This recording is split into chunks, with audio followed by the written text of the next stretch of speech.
Salut à toutes et à tous, nous sommes le mercredi 16 septembre, je suis Sarah Menei, vous écoutez Flash Foot.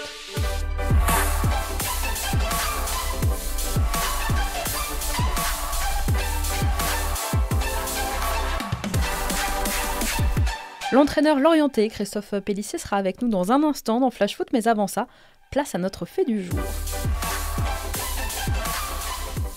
Le Paris Saint-Germain accueille Metz ce soir, 21h, match en retard de la première journée. Deux équipes qui ont débuté leur championnat par 2 défaites, 2 équipes qui n'ont pas marqué le moindre but lors de ces 2 premières journées. Paris avec un effectif toujours diminué, sans Kylian Mbappé qui n'a pas encore repris, mais également sans Alessandro Florenzi, pas qualifié pour ce match. Thilo Kehrer et Marco Verratti sont eux forfaits, touchés aux adducteurs. Déjà 4 absences au PSG auxquelles il faut rajouter les 3 exclus du classique, Neymar, Leandro Paredes et Layvin Kurzawa. Alors quelques bonnes nouvelles quand même, Marquinhos et Mauro Icardi ont repris l'entraînement et sont dans le groupe. Sergio Rico, qualifié pour ce match, devrait être dans les cages puisque Keylor Navas est encore incertain. Un PSG blessé pour qui la victoire ce soir au Parc des Princes est quasi obligatoire pour éviter de plonger dans la crise. Alors Paris a remporté ses 8 derniers matchs face à Metz en Ligue 1, inscrivant 27 buts lors de cette série, ça fait une moyenne hallucinante de 3,4 buts par rencontre. Il s'agirait de s'en inspirer ce soir. Chaque mercredi, un des acteurs de la Ligue 1 est avec nous dans Flash Foot. Après Jordan Ferry la semaine dernière, aujourd'hui c'est Christophe Pélissier qui se prête au jeu. L'entraîneur de Lorient, spécialiste des montées et des gestions de groupe, est avec nous. Bonjour coach. Bonjour. Merci beaucoup d'être avec nous dans Flash Foot. Coach avec Luznac, Amiens et aujourd'hui Lorient, vous vous êtes imposé comme le spécialiste des montées. Maintenir ce club en Ligue 1 dès la première année, l'inscrire dans la durée en gardant votre philosophie, est-ce que c'est un peu le double défi d'un entraîneur qui vient de faire monter son équipe ?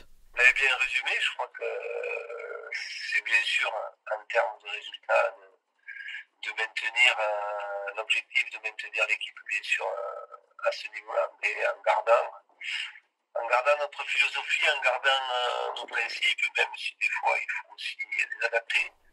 Vous avez connu des maintiens aussi, coach. Amiens s'est maintenu 2 ans en Ligue 1 avec vous avant de redescendre juste la saison dernière sous les ordres de Lucas Elsner qui vous a remplacé. Le plus gros challenge pour vous, c'est la montée ou c'est le maintien ? C'est une question difficile parce que c'est très difficile aussi, très dur de monter. Il y a beaucoup de prétendants, on l'a vu l'année dernière, ça s'est joué, tout le monde était dans un mouchoir de poche et on est attendu, en plus quand on est un club comme Lorient, annoncé entre guillemets comme favori en début de saison, donc il faut assumer ce statut. Après quand on monte des divisions, il faut de suite s'adapter et c'est aussi difficile parce que il y a 18 autres équipes qui connaissent ce championnat depuis quelques années, qui sont adaptées et les 2 promus, il faut vite prendre le train en marche. L'été dernier, coach, vous aviez quitté Amiens en Ligue 1 pour coacher une Ligue 2, donc avec Lorient et tenter le maintien. C'était quand même un sacré pari pour votre carrière. Tout pour ça, c'est parce que depuis le début, j'ai pas de plan de carrière. Quand je sais d'où j'arrive, puisque j'ai commencé à entraîner en DH, et pour moi, l'idée d'entraîner en Ligue 1, c'était surtout pas un plan de carrière parce que ça paraissait inaccessible.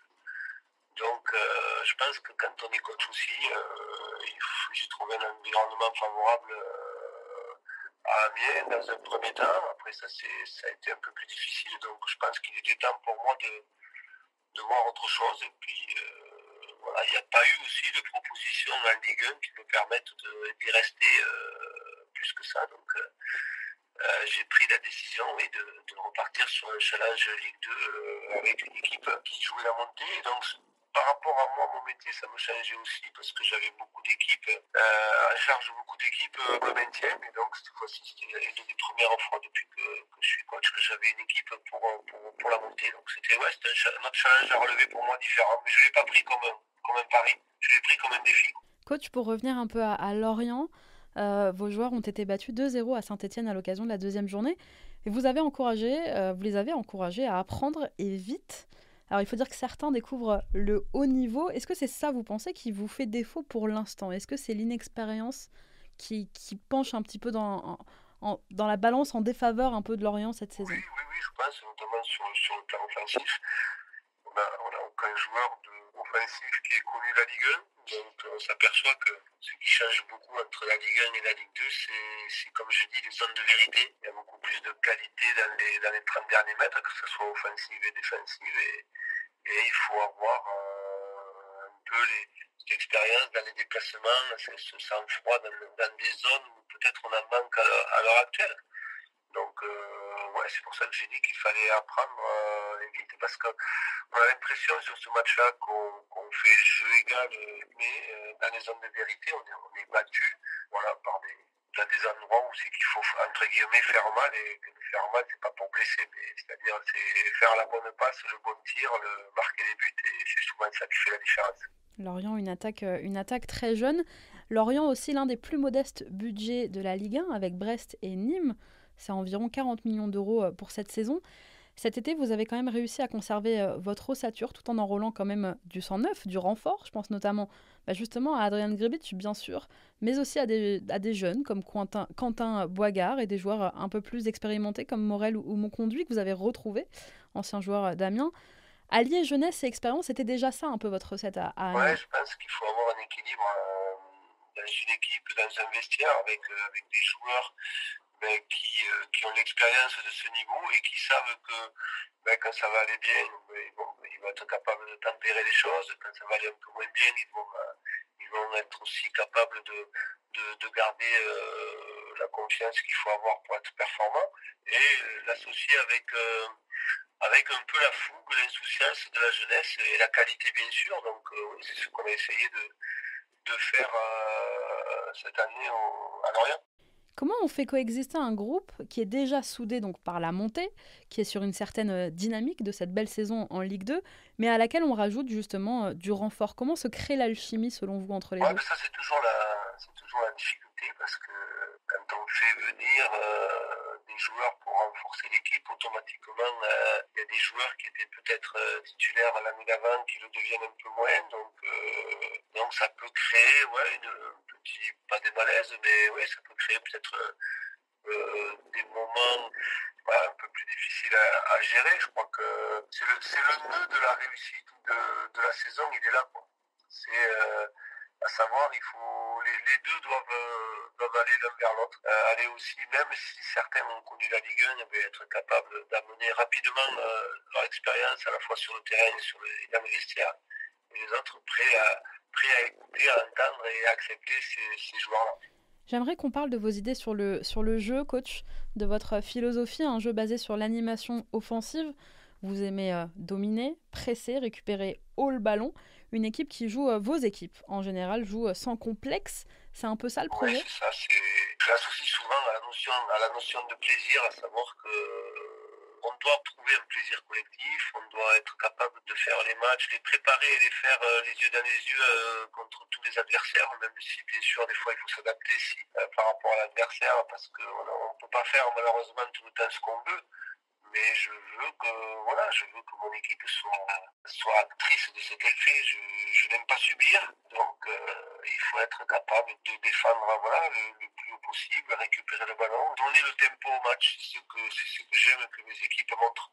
Vos influences dans le jeu, Cruyff et Klopp. Oui, donc Cruyff, j'étais jeune quand il était joueur, et à la fois lui qui était un peu mon idole quand on est jeune, et l'équipe des Pays-Bas aux alentours des années 74-75 avait déjà une façon de faire qui était très, on appelait ça le football total, que ce soit attaquer, défendre, tout le monde faisait ça ensemble. C'est déjà quelque chose d'un peu novateur à l'époque. Et puis je crois qu'à l'heure actuelle, Jürgen Klopp et le coach et le manager que j'aime voir son équipe, j'aime voir lui ses attitudes sur le terrain.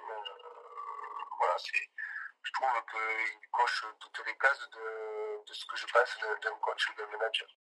Coach, il y a cette phrase de Marcelo Bielsa, je vais vous la lire, c'est « Les plus pauvres n'ont que le foot, alors j'ai du mal à accepter que tout ce qu'on va leur offrir, c'est le résultat. Si on ne leur offre pas le foot comme élément esthétique, on empire leur situation. La valorisation de l'esthétique est une condition de l'humain. » Vous en pensez quoi de cette phrase de Marcelo Bielsa? Ouais, je pense que c'est du Bielsa le texte. Ce qui correspond en fait. Bien sûr qu'on a tous envie, je crois que je connais très peu de coachs qui disent on s'en fout entre guillemets de ce qu'on va faire au niveau de la qualité du jeu. Je crois qu'on a tous envie d'allier ça, la qualité du jeu et le résultat. Après, il y a aussi le fait que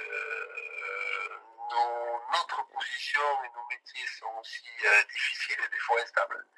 Et que je sais qu'on est souvent jugé quand même sur les résultats. Donc c'est vrai qu'on s'appelle pas tous Marcelo Bielsa, et je crois que lui, il est arrivé à passer au-delà de ça, et même les gens autour, parce qu'en fait, quand on regarde avec tout ce qu'on entend sur Marcelo Bielsa et ses qualités, c'est pas un coach qui a gagné énormément de titres. Donc voilà, je l'ai dit tout à l'heure, on ne peut pas tous ressembler à Klopp, on ne peut pas tous ressembler à Bielsa non plus. Moi, bien sûr que j'aime que les équipes jouent bien, mais je pense que le résultat quand même est important, on le voit. Il dit qu'on ne peut pas leur offrir notamment à l'humain que le résultat, mais on sait que quand leur équipe gagne, on voit les supporters qui sont très, très contents souvent dans un stade ou même à côté. Après, il y a toujours à faire la fine bouche, oui, mais on pourrait progresser, donc pas tout à fait d'accord avec lui. Il est monté comme vous avec Leeds, donc lui est monté en première ligue. Vous l'admirez, Marcelo Bielsa ? Ben oui, je crois que quelqu'un qui est capable d'avoir une telle influence, j'allais dire, sur un club, parce que les influences qu'il a sur un club, elle est quand même assez phénoménale. Il a des façons de faire immuables, quoi qu'il arrive. Après, je pense qu'aussi, il y a des choses qui pourraient améliorer, mais par rapport au jeu, par rapport à ses idées de jeu, c'est quelqu'un qui est... Ouais, c'est un esthète, comme on dit, du football, c'est un philosophe, un penseur du football, et je crois que le foot en a besoin aussi. J'espère qu'il fera de grands résultats cette année en première ligue pour montrer qu'il a raison aussi de dire que le foot, c'est avant tout de qualité de jeu. Coach, est-ce que vous mettez toujours des GPS sur vos joueurs à l'entraînement ? Parce que vous faisiez ça à Amiens. Oui, on fait toujours... je mets toujours ça. Alors c'est pas du tout pour fliquer les joueurs, hein. C'est pas du tout dans cette idée-là. C'est simplement nous avec le staff par rapport à notre calcul de la charge de la semaine. Et, voilà, on a besoin de savoir par rapport à ce qu'on veut travailler, les différents exercices, les différentes filières qu'on veut toucher sur le plan athlétique et sur les séances. Comme on fait beaucoup de travail avec ballon, ça nous permet d'avoir un jugement plus pointu sur nos semaines et sur la forme des joueurs. Vous utilisez des drones aussi ou pas ? Non, c'est quelque chose à laquelle on réfléchit. Mais il y a à l'heure actuelle ici au centre Kerley un problème de législation aussi par rapport et bon, on n'a pas pu le mettre en place encore, mais c'est quelque chose que je réfléchis parce que la vision avec un drone aussi aérienne est très intéressante sur le plan tactique. Coach, un peu plus d'une semaine après son arrivée chez vous, Armand Lorienté s'est blessé à un adducteur, c'était en fin de semaine dernière. Il doit passer une IRM demain. Est-ce que vous avez des nouvelles ? Il s'est blessé à un adducteur, donc on aura les résultats demain puisqu'il passe l'IRM demain. Mais ça semble quand même sur forfait pour ce week-end. Là, il n'y a pas de questions là-dessus. Après, on verra l'étendue des dégâts. Comment est-ce que vous abordez justement ce week-end, coach, le derby breton dimanche face à Brest, un déplacement important à Francis-le-Blé face à ce qui est un concurrent direct au maintien? Alors pas du tout dans l'objectif de concurrent direct au maintien parce qu'il n'y a que 3 matchs joués et on ne sait pas à la fois Brest et nous ce qu'on pourra jouer. C'est simplement les performances et la qualité de ce qu'on fera sur le terrain qui nous dira.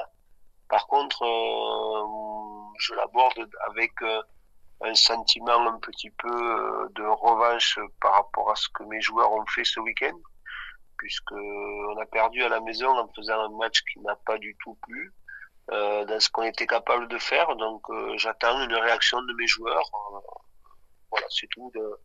Comment j'aborde ce match-là et ce que je dis aux joueurs depuis le début de la semaine. Je crois qu'on a quelque chose à se faire pardonner. Et encore une fois, c'est le résultat, il sanctionne ce qu'on a fait. Et dimanche, on a été trop pauvre dans ce qu'on a proposé pour espérer gagner. Donc j'espère qu'on pourra proposer autre chose dimanche et après le résultat sera aussi ce qui sera, parce que Brest est une très bonne équipe aussi. Mais surtout, je veux qu'on montre le vrai visage de Lorient dimanche. Si vous pouviez, coach, enrôler là tout de suite un joueur de Ligue 1, alors hors Paris Saint-Germain, mais avec un budget, ne me dites pas Neymar ou Mbappé, mais avec un budget illimité, ce serait qui avant le 5 octobre? Ce serait qui il y en a beaucoup, hein, parce qu'il y a de très très bons joueurs en Ligue 1, mais c'est vrai que à l'heure actuelle, et c'est peut-être l'actualité qui me fait penser à ça, mais quand on voit le match hier de TJ Savanier, un joueur que je connais depuis longtemps, depuis l'Avignon aussi, Nîmes. Ouais, s'il y a un joueur qui doit me sauter aux yeux à l'heure actuelle, c'est lui. Plus sérieusement, coach, est-ce que vous attendez encore du renfort avant la fin de ce mercato là, dans un peu plus de 10 jours maintenant? Je pense que oui. Enfin, j'espère surtout. On avait ciblé en début de mercato 1 à 2 joueurs sur le plan offensif. On l'a fait avec Armand. Peut-être qu'on fera un autre joueur sur ce plan-là avant la fin du mercato. Et puis surtout, on est attentif parce que on parle surtout d'arrivée, mais il peut y avoir aussi des départs chez nous. Jusqu'au 5 octobre, on n'en est pas à l'abri. Personne n'en est à l'abri, donc il faut qu'on prépare et qu'on travaille là-dessus. Donc là, si jamais tout mon effectif reste à disposition, je pense qu'il y aura un joueur de plus. Voilà, pas plus. Dernière question, il fait quoi Christophe Pélissier lorsqu'il n'est pas à Carrelières? Je profite du soleil en Bretagne parce que cette année c'est quand même exceptionnel ce qu'on vit en termes de climat, donc ici c'est magnifique. Donc souvent balade avec mon épouse ou quelquefois un peu de golf quand j'ai un peu de temps en fin de soirée, mais bon, ça c'est un peu plus difficile. Et après non, j'aime bien être tranquille à la maison, soit regarder du sport ou soit lire un bon livre, mais bon, rien de particulier. Vous voyez pas Laurent Blanc en cachette pour jouer au golf quand même? Non. Je pense qu'il est bien meilleur que moi. Je débute et je mets pas assez de temps je passe pas assez de temps parce que mon métier ne me le permet pas. Parce que vous bossez, coach, parce qu'il y a du boulot. Ouais, voilà, c'est ça. Merci mais bon, il faut savoir de temps en temps. Il faut savoir un peu de temps en temps se libérer aussi la tête, ça fait du bien. Pensez à autre chose. Vous lisez quoi en ce moment? Dernièrement, la biographie qui avait été faite sur Zinedine Zidane. Ah. Voilà, par Frédéric Hermel, journaliste d'RMC, voilà. C'est ça. Hermel sur Zizou, ça vous a plu? Oui, j'ai beaucoup aimé. Et oui, voilà, même sans le connaître, mais je crois qu'à travers le livre, c'est l'idée que je me fais du meilleur coach qu'on a en France. On a bien de la chance qu'il soit français. Voilà, c'est ça, exactement. Coach, merci beaucoup d'avoir répondu à nos questions. C'est moi, il n'y a pas de souci. Je vous souhaite une très belle saison et je vous rappelle à tous que Brest-Lorient, ce sera dimanche 15h dans le cadre de cette 4e journée de Ligue 1. Très belle saison au Lorientais, coach. Merci, bonne soirée.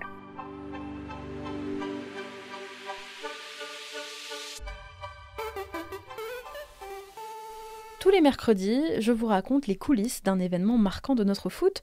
Aujourd'hui, on revient sur le jour où Christophe Dugarry aurait pu signer à la Juve à la place de Zinedine Zidane, vous avez bien entendu.